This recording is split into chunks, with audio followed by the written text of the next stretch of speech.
Bismillahirrahmanirrahim. Assalamualaikum warahmatullahi wabarakatuh. Bersyukur kepada Allah Subhanahu wa taala dengan mengucapkan alhamdulillahirabbil alamin. Berselawat kepada baginda Rasulullah sallallahu alaihi wasallam dengan mengucapkan Allahumma salli ala sayyidina Muhammad wa ala ali sayyidina Muhammad. Para jamaah solat zuhur yang dirahmati Allah Subhanahu wa taala. Kita melanjutkan kajian kita yang lalu tentang tujuan hidup. Pada pertemuan yang lalu sudah dijelaskan bahwa tujuan hidup itu yang pertama adalah semata-mata mengabdi kepada Allah Subhanahu wa taala. Yang kedua, menjadi orang yang bertakwa. Karena orang yang bertakwa itulah yang merupakan Habibullah, kekasih Allah, dan orang yang bertakwa itulah yang akan masuk ke dalam surga Allah. Lalu kita melanjutkan hari ini, tujuan hidup yang ketiga adalah menggapai kebahagiaan dunia dan akhirat. Itu tujuan hidup kita yang ketiga. Kita boleh mencari kebahagiaan di dunia ini sebanyak-banyaknya, silakan. Bahwa akhir kehidupan kita adalah kematian. Dan semua persoalan dalam kehidupan di dunia ini akan menghadapi kehidupan yang kekal dan abadi adalah kampung akhirat. Oleh sebab itu dalam doa kita selalu, setiap setelah sholat kita berdoa, Rabbana atina fid dunya hasanah wa fil akhirati hasanah wa qina azabannar. Ya Rabb, berikanlah kami kebahagiaan dunia dan akhirat, dan jauhkanlah kami dari api neraka. Setiap sholat kita selalu berdoa untuk kebahagiaan dunia dan akhirat. Ada orang sibuk beribadah tapi lupa dengan dunia. Bukan itu ajaran Islam. Ada orang sibuk mengejar kebahagiaan dunia tapi lupa dengan akhirat. Itu juga bukan ajaran Islam. Tetapi Rasulullah mengajarkan kita cari, gapai kebahagiaan dunia dan gapai kebahagiaan akhirat. Kita tahu bahwa Masjid Al-Husna ini merupakan wakaf dari keluarga besar. Kalau mereka ingin memikirkan kebahagiaan mereka di dunia, selesai. Tapi mengapa mereka wakafkan? Karena ingin menggapai kebahagiaan akhirat. Dengan orang duduk sholat, orang duduk berjemaah untuk mendengarkan tausiah, maka akan mengalir nanti di akhirat pahalanya, termasuk almarhum yang sudah meninggal di atas, yang meninggalkan dunia ini akan mengalir pahalanya. Inilah salah satu konteks, salah satu contoh yang ingin menggapai kebahagiaan akhirat. Saudaraku yang dirahmati Allah Subhanahu wa taala, kita jangan saja mengejar dunia, tapi ingat akhirat kita. Silakan bekerja siang malam, silakan, tapi ingat ketika azan berkumandang, Allah memanggil kita. Silakan untuk mencari kekayaan sebanyak-banyaknya, silakan, tapi ingat, jangan lupa kewajiban kita untuk melaksanakan sesuai perintah Allah Subhanahu wa taala. Kerjakan pekerjaan perintah Allah, tinggalkan larangan Allah. Itu sebagai bukti bahwa kita sungguh-sungguh untuk menggapai kebahagiaan dunia dan kebahagiaan di akhirat. Yang keempat, bahwa tujuan kehidupan manusia itu adalah ingin menjadi manusia yang bermanfaat terhadap orang lain. Khairun nas anfa'uhum linnas. Sebaik-baik manusia adalah yang terbaik atau bermanfaat terhadap orang lain. Pertanyaannya adalah, sudahkah kita menjadi manusia yang bermanfaat terhadap orang lain?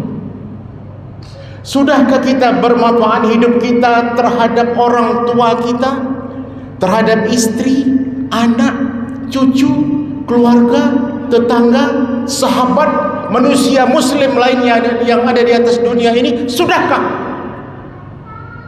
Kalau belum, berarti belum sempurna hidup kita untuk menggapai tujuan hidup. Baca Al-Quran, berzikir, berselawat, puasa, dia melakukan hablum minallah, hubungan baik dengan Allah, tapi lupa dia melakukan hablum minan nas, hubungan baik dengan manusia. Dia hidup mewah di rumah beserta istri anak-anaknya, tapi orang tuanya dia biarkan terlantar di kampung. Keluarganya hidup menderita. Dia hidup makan dengan kemewahan. Ada anak yatim yang tidak bisa makan, yang tidak bersekolah.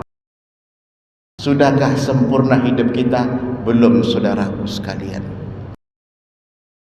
Suatu kali Nabi Musa alaihissalam berkata, wahai Allah, apa yang membuat engkau sayang kepada aku? Apakah solatku? Tidak, kata Allah. Solat itu untuk dirimu. Sesungguhnya solat itu adalah untuk mencegah kamu dari perbuatan keji dan mungkar. Apakah puasaku? Tidak. Puasa itu la'allakum tattaqun, untuk dirimu. Lalu bacaan Al-Quranku? Tidak, untuk dirimu, membuat dirimu sehat dan membuat jiwamu tenang. Zikir tidak untuk dirimu, karena zikir itu untuk menenangkan hatimu. Lalu apa wahai Allah? Jawaban Allah pendek saja, sedekah. Ternyata sedekah itu membuat Allah senang kepada kita. Percuma kita sholat siang malam, kita berzikir, baca Al-Quran, puasa, tapi kita lupa dengan lingkungan kita. Kita lupa dengan orang tua, istri, anak, cucu, keluarga kita. Maka Allah tidak menjamin kita akan masuk ke dalam surga sekalian. Oleh sebab itu, lakukan hablum minallah, hubungan baik dengan Allah, tapi jangan lupa hablum minan nas, hubungan baik dengan manusia. Ingat saudaraku sekalian, bahwa rezeki yang diberikan Allah kepada kita, bahwa ada hak orang lain yang harus kita keluarkan. Jangan kita menganggap, oh ini hasil jerih payahku. Jangan sombong, itu pemberian Allah. Kita hanya berusaha, berdoa, tapi Allah yang memberikan. Kalau Allah mau mengambil harta kita sebentar, kecil bagi Allah kalau ingin mengambil harta kita.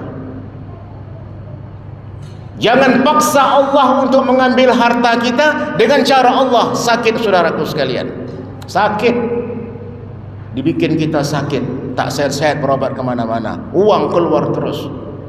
Anak narkoba, anak jadi preman, kebun sawit terbakar, rumah terbakar, rumah terbakar, mobil hilang. Banyak cara Allah jika ingin mengambil harta yang kita miliki, jika kita tidak mengeluarkannya pada jalan yang sudah diperintahkan oleh Allah Subhanahu wa taala. Jangan paksa Allah untuk mengambil harta kita dengan cara Allah. Oleh sebab itu saudaraku sekalian, rezeki yang diberikan Allah kepada kita, maka kita keluarkan kepada orang yang sepantasnya untuk menerima. Siapa itu? Kepada orang tua kita. Berikanlah rezeki kepada orang tua kita. Jangan sampai orang tua kita meminjam uang kepada anak. Kalau sempat ada orang tua meminjam uang kepada anak, atau ada sempat orang tua mencuri uang anaknya, maka celakalah anak seperti ini. Tak perlu orang tua kita meminta. Sebelum dia meminta, berikan. Tanyakan apa kekurangannya, bagaimana keadaan, sudah sehat, apakah sakit, diobati dia.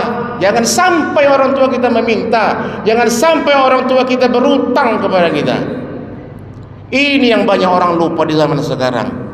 Dia sibuk beribadah, sibuk beramal. Ingat saudara-saudaraku sekalian, walaupun kita sibuk siang malam beribadah, salatmu 5 waktu di masjid, engkau baca Al-Quran, engkau qiyamul lail, engkau berzikir, engkau berselawat, tapi engkau telantarkan orang tuamu, demi Allah engkau akan tidak mencium bau surga, saudaraku.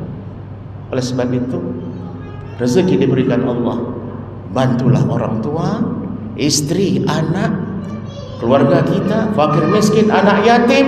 Saudara kita yang menderita sekarang di Palestina adalah saudara kita. Mengapa kita bersaudara? Karena sama-sama mengucapkan kalimah asyhadu an la ilaha illallah wa asyhadu anna Muhammadar Rasulullah. Selagi masih kita bersyahadat, maka dia adalah saudara kita. Wajib bagi kita untuk menolong saudara-saudara kita yang satu akidah. Semoga bermanfaat. Lebih dan kurang mohon maaf. Wabiridha wal inayah. Wassalamualaikum warahmatullahi wabarakatuh.